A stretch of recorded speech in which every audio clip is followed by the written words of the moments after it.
రెండు తెలుగు రాష్ట్రాల్లో భారీ వర్ష సూచనలు చెప్పింది వాతావరణ శాఖ. ముఖ్యంగా రాయలసీమ అదేవిధంగా తెలంగాణలోని పలు ప్రాంతాల్లో భారీ వర్షాలు కురవబోతున్నట్టుగా చెప్తుంది. దానికి సంబంధించిన ఫుల్ డీటెయిల్స్ చూసే ముందు బిగ్ అప్డేట్ ఒకసారి చూద్దాం. హైదరాబాద్ మొత్తంలో ఉన్న బెస్ట్ ప్రాపర్టీస్ అన్నిటిని ఒకే వేదికపైకి తీసుకువస్తుంది సుమన్ టీవీ.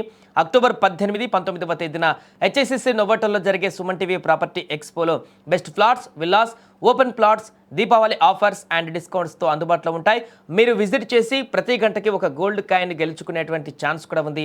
ఫ్యామిలీతో రండి, మీ డ్రీమ్ ప్రాపర్టీని సొంతం చేసుకోండి. రైట్, ఇక వార్తలకు వెళ్తే ప్రస్తుత వాతావరణము పెను మార్పులు చోటు చేసుకుంటున్నాయి. ఒక పక్క చలి మొదలవుతుంటే ఎండలు కూడా మండిపోతున్నాయి మధ్యాహ్నం సమయంలో. ఇప్పుడు దీనికి తోడుగా మళ్ళీ వర్షాలు కురవబోతున్నాయి. నిజానికి నిన్నటితో నైరుతి ఋతుపవనాలకు ఎండ్ కార్డ్ పడిపోయింది. పూర్తిగా నైరుతి ఋతుపవనాల కాలం అయిపోయింది. దేశం నుంచి ఋతుపవనాలు పూర్తిగా వెళ్ళిపోయినట్టు కూడా భారత వాతావరణ శాఖ అధికారికంగా ప్రకటించింది. దీనికి బదులుగా ఇప్పుడు ఈశాన్య ఋతుపవనాలు దేశంలోకి ఎంట్రీ ఇచ్చాయి. ఈశాన్య ఋతుపవనాలు ఇంకొన్ని రోజులలో దేశమంతటా విస్తరించేటువంటి అవకాశం ఉందని వాతావరణ శాఖ హెచ్చరించింది. ఈ యొక్క ఋతుపవనాల ప్రభావంతో దేశంలో చలిగాలులు పెరగడంతో పాటుగా పలు ప్రాంతాలలో వర్షాలు కూడా కురిసే ఛాన్స్ ఉందని ఐఎండీ వెల్లడించింది. ఇక ఈ ఈశాన్య ఋతుపవనాల ప్రభావంతో ఆంధ్రప్రదేశ్ పైన తీవ్రంగా ప్రభావం ఉండనుంది. ఇక రాష్ట్రంలోని పలు జిల్లాలలో భారీ వర్షాలు కురిసే అవకాశం కూడా ఉందని విపత్తుల నిర్వహణ సంస్థ తెలిపింది. ముఖ్యంగా నేడు ప్రకాశం, నెల్లూరు, తిరుపతి జిల్లాలలో అక్కడక్కడ పిడుగులతో కూడినటువంటి మోస్తారు నుంచి భారీ వర్షాలు కురిసే అవకాశం ఉంది. అలాగే అనంతపురం, శ్రీ సత్యసాయి, కడప, అన్నమయ్య, చిత్తూరు జిల్లాలలో కూడా అక్కడక్కడ వర్షాలు పడతాయని అంచనా వేసింది. ఈ వర్షాలతో పాటు ఈదురుగాలులు కూడా తోడై ప్రమాదకరంగా మారే అవకాశం ఉందని ఏపీ విపత్తుల సంస్థ హెచ్చరించింది.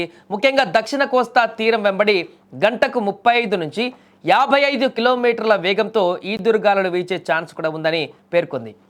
సో అలాగే తెలంగాణ రాష్ట్రం విషయానికి వస్తే నేడు శుక్రవారం పలు జిల్లాలలో వర్షాలు కురిసేటువంటి ఛాన్స్ ఉందని హైదరాబాద్ వాతావరణ కేంద్రం హెచ్చరించింది. ముఖ్యంగా భద్రాద్రి కొత్తగూడెం, ఖమ్మం, సూర్యాపేట, మహబూబాబాద్, వరంగల్, హన్మకొండ, జనగాం, సిద్దిపేట, యాదాద్రి భువనగిరి, సంగారెడ్డి, మెదక్, కామారెడ్డి జిల్లాలలో అక్కడక్కడ వర్షాలు కురిసే అవకాశం ఉందని కూడా తెలిపింది. ఇక రాష్ట్రంలో సాధారణం నుంచి మోస్తారు వర్షాలు కురిసే ఛాన్స్ ఉండడంతో వాతావరణ కేంద్రం ఎల్లో అలర్ట్ కూడా జారీ చేసింది. ప్రజలు అప్రమత్తంగా ఉండాలంటూ కూడా సూచించింది. అలాగే హైదరాబాద్ నగరంలో ఈరోజు ఆకాశం మేఘామృతమై ఉంటే అవకాశం కూడా ఉంటుందని వాతావరణ శాఖ తెలిపింది. సాధారణ ఉష్ణోగ్రతలు నమోదవుతాయని కూడా అంచనా వేసింది. ఉదయం వేళలో పొగమంచుతో కూడిన చల్లని వాతావరణం ఉంటుందని పేర్కొంది.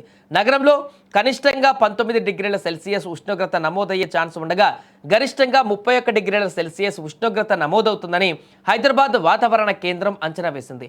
మొత్తం మీద ఈశాన్య ఋతుపవనాల రాకతో తెలుగు రాష్ట్రాలలో వాతావరణం చల్లబడనుండగా కొన్ని ప్రాంతాల ప్రజలు మాత్రం వర్షాల వల్ల మరింత అప్రమత్తంగా ఉండవలసిన అవసరం కూడా ఏర్పడింది.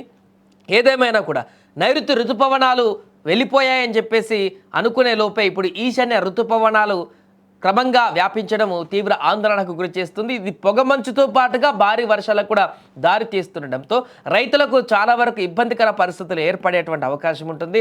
అలాగే ఈ భారీ వర్షాల కారణంగా పలు ప్రాంతాల వద్ద కూడా ప్రజలు ఇక్కట్లు పడేటువంటి అవకాశం ఉంటుంది. ఒకవైపు చలి కూడా పెరుగుతుంది, మరొక వైపు మధ్యాహ్నం సమయంలో ఊహించినటువంటి విధంగా ఎండ కూడా కొడుతుంది. ఇలాంటి పరిస్థితుల్లో ఈ భిన్నమైనటువంటి వాతావరణంలో ప్రజలు జాగ్రత్తగా ఉండాలి. ముఖ్యంగా వృద్ధులు, చిన్నపిల్లలు బయటికి వెళ్ళినప్పుడు భిన్నమైనటువంటి వాతావరణ కారణంగా ఖచ్చితంగా వైరల్ ఫీవర్స్ కానీ ఈ జలుబులు కానీ ఇలాంటి అటాక్ చేస్తుంటాయి. కాబట్టి చాలా జాగ్రత్తగా ఉండాలంటూ కూడా వైద్య నిపుణులు చెబుతున్నారు.